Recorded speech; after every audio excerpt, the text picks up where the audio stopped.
El video que le presentaremos tiene una pequeña historia que hemos considerado pertinente destacar.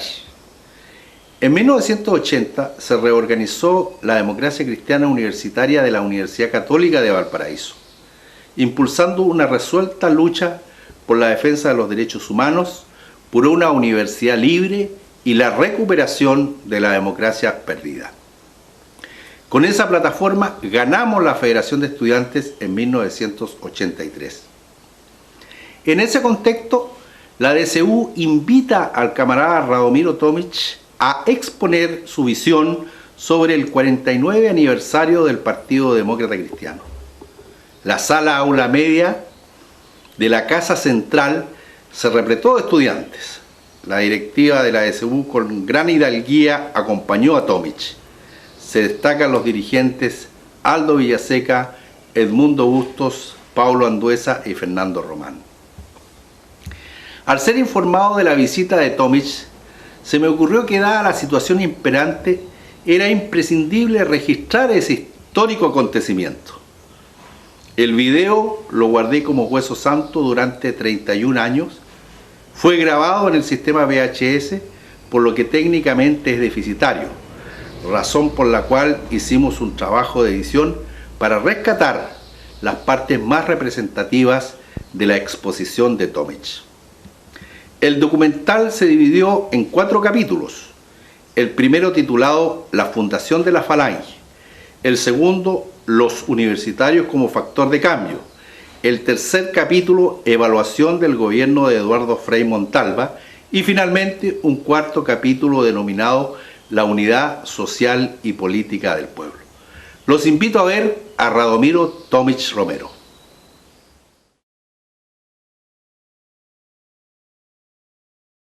Partamos del comienzo.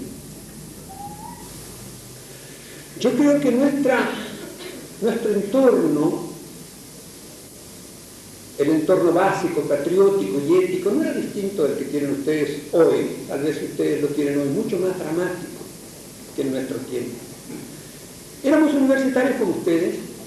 El país venía saliendo hacía unos 2 o 3 años de otra dictadura, durante la cual había imperado el silencio cívico obligatorio por las fuerzas, la coacción, el terror, las mil maneras que tienen de reprimir la capacidad de expresión del ser humano. Nosotros tomamos conciencia de ese peligro. Veníamos todos más o menos de la Acción Católica, ustedes saben, una actividad 99% de índole religiosa, social en algunos aspectos, pero en fin, pero no política. Y tomamos conciencia de que realmente la generación católica joven en Chile estaba necesitando orientación, buscando orientación, y no se la daba a nadie en nombre del cristianismo.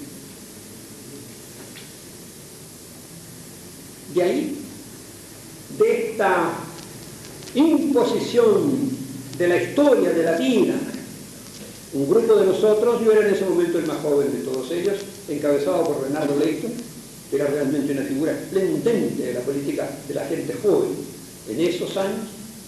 También los años pasan también para Bernardo, pero Bernardo fue el que llevó, él era también alumno de la Universidad Católica y sacó de la Universidad Católica a un grupo de muchachos para morir en la Universidad de Chile en la lucha contra Iván. Se encerraron en la Universidad de Chile para morir y era Bernardo en la cabeza. Después se subió a la escuadra, cuando la escuadra se sublevó en Coquimbo, fue solo a meterse allá, a tratar de dominar la sublevación de la Berenice. Imagínense ustedes el efecto que producía eso en la gente joven. Bernardo era hijo único, murió su padre, heredó 3 fundos, los quemó enteros en esto, con una generosidad extraordinaria. Entonces era una figura esplendente y fue capaz de crear con bastante resistencia entre nosotros, yo entre ellos. Yo era un muchacho venido de provincia y no tenía ninguna simpatía por la visión conservadora de las cosas. Pero Bernardo era conservador, de familia conservadora, de larga tradición.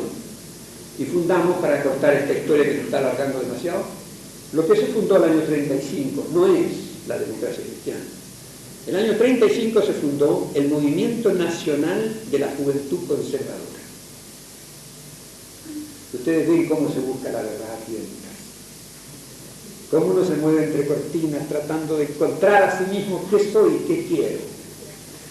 Empezamos como el Movimiento Nacional de la Juventud Conservadora, con una percepción desde entonces muy clara de que no podíamos ser el Partido Conservador.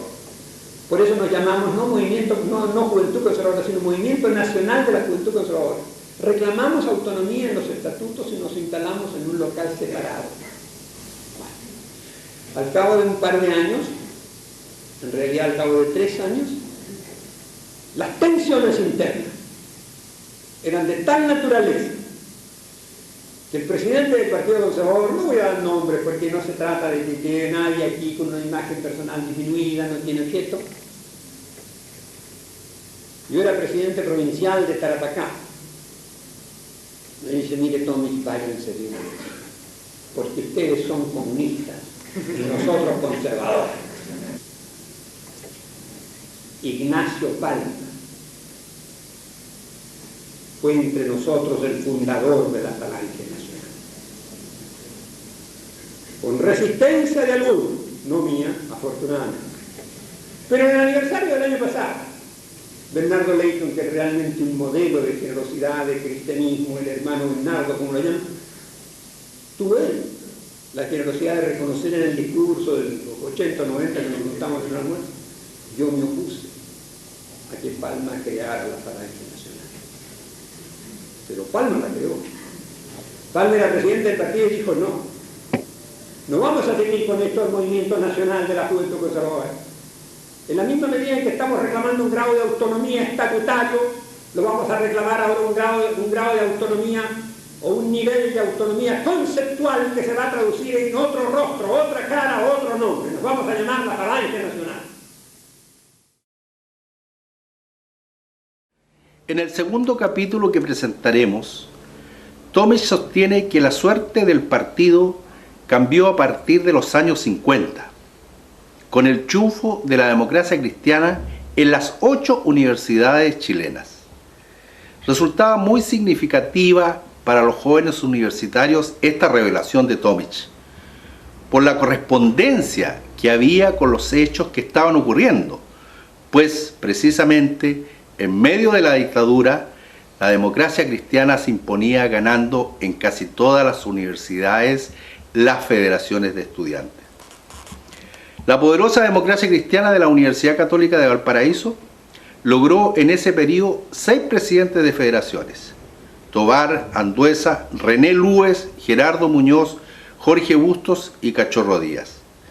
En este aniversario rendimos homenaje a la DCU en nombre de 3 camaradas baluartes de esa época que estuvieron con Tomic, pero que ya no están con nosotros.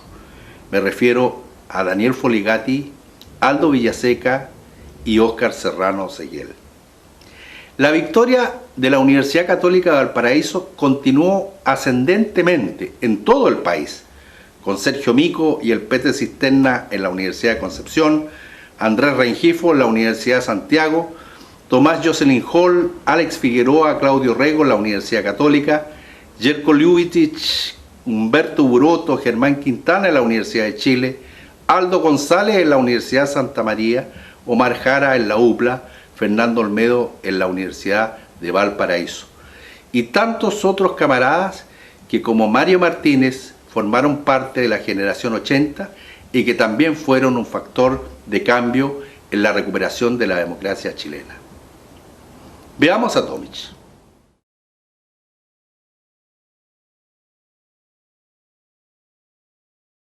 Segundo momento que quisiera que ustedes recogieran es el siguiente. Nada es más difícil que tratar de cambiar el eje de la historia del país. Nada es más difícil. Y nosotros pagamos el precio. El año 35 surgimos, como les digo, con esta idea. El año 38 éramos partido independiente. El año 41 presentamos por primera vez nuestros candidatos bajo nuestra insignia. Sacamos 2 diputados en Chile, Manuel Garretón en Santiago y Radomiro Tomic en Tarapacá. 4 años más tarde sacamos 3 diputados en Chile.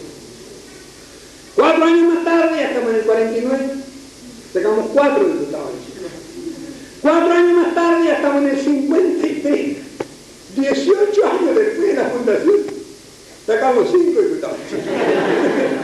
Entonces ustedes ven, al cabo de 18 años, y ya no teníamos 20 años, ya estábamos en los 40, no representábamos más de un 3% del electorado nacional.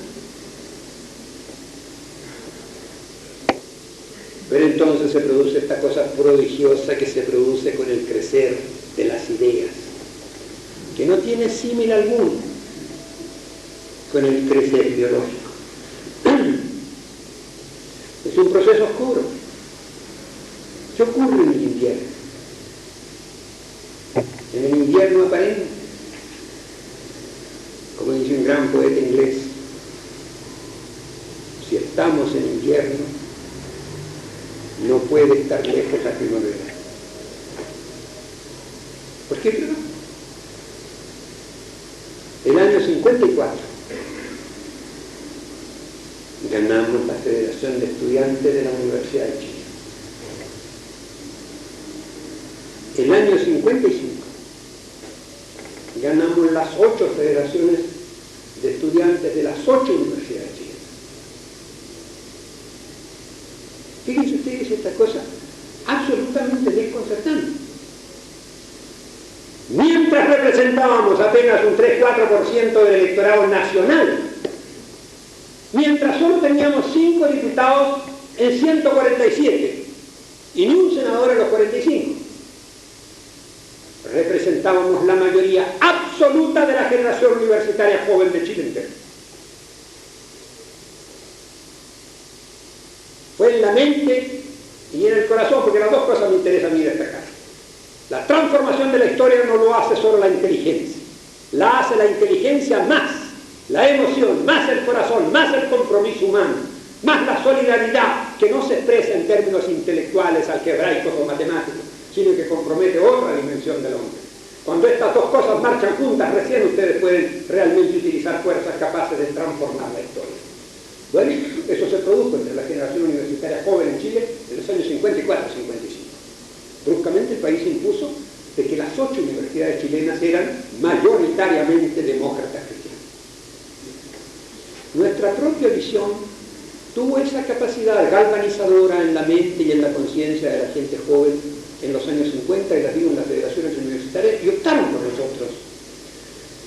Optaron por participar en este esfuerzo creativo de una nueva sociedad, de una nueva economía, de una nueva visión de Chile, de un compromiso distinto con la base social profunda del país, todavía tampoco no tan lúcido, pero ya mucho más claro, por supuesto, que 20 años antes.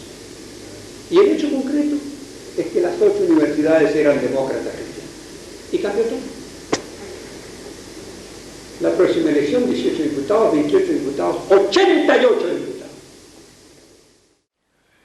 En este capítulo, Tomic se referirá al primer gobierno de la democracia cristiana.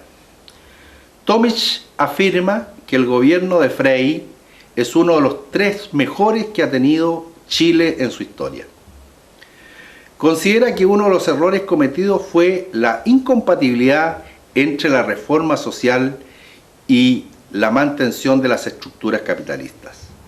Sin embargo, opina que la reforma agraria no solo fue una reforma social, sino que también tocó el corazón de la estructura capitalista, vale decir, la propiedad. De ahí hace un reconocimiento al mérito que tuvo nuestro querido amigo y camarada, el ex senador por Valparaíso y presidente nacional del partido, Benjamín Prado Casa, quien en el Senado de la República contribuyó a que esta reforma fuera posible. Veamos a Tomic.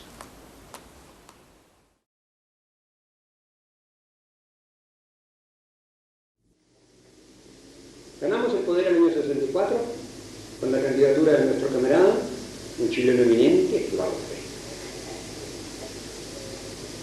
Para, de nuevo, la misma cosa, nada de Perón, que Grande Sos, era la tercera tentativa de Frei para ser presidente, no de Frei. y que el Partido Demócrata Cristiano, la Falange Nacional, dentro de las circunstancias, promovía el nombre de Frey. Más el ayuda de la providencia, que fue la muerte del diputado socialista Naranjo 4 meses antes de la elección presidencial en Curicó, y el descubrimiento del pavor que invadió a la derecha, cuando al hacerse los escrutinios en elección complementaria por diputado de Curicó, provincia rural, con mayoría de la derecha, tradicional de la derecha, al hacerse los escrutinios, faltando 5 meses exactos para la elección presidencial, resulta que el candidato de Allende sacó el 40%,